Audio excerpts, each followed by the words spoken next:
Having trouble with the last boss in Lords of Exile? Just like the classic games that inspired it, Lords of Exile's final boss has a definitive pattern you need to learn and counter in order to defeat him successfully. And like a lot of classic boss fights, this fight has two stages. In this first part of the boss fight, his pattern starts by throwing these 3 ground spikes and a magic ball. He'll do this twice in a row before he tries to rush you. Jump over him, and then hit him when his back is turned. After this, he'll jump 2 more times across the screen, drop 1 set of ground spikes, and then try to rush you again, landing about at mid-screen. Just like that, see? Then you can land a few hits. Now just repeat this pattern, whittling his health down little by little, until you defeat this first part of the boss fight.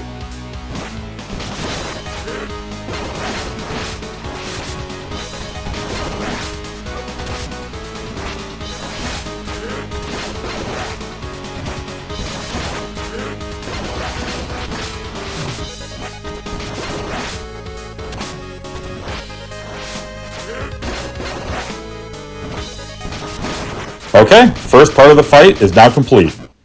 Now it's time to start part 2. Oh look, he got significantly larger. So you'll notice that he first tries to rush you. Just jump over him. Don't get greedy and try to hit him. Then he'll jump up on the wall. Then he'll throw a volley of these magic explosions as he jumps across the screen. And honestly, I think that's one of the hardest things to dodge during this fight. Next, he does a kind of spin jump 3 times in a row.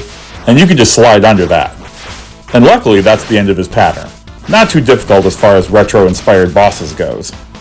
To me, the 2 hardest things about this fight are making sure you have a good secondary weapon going into it, like I have here, and being patient. Don't try to land extra hits that you can't successfully do without getting hit. Just wait for him to get into the position you can safely hit him in and whittle down his health. Once you learn his pattern, he's not hard to beat.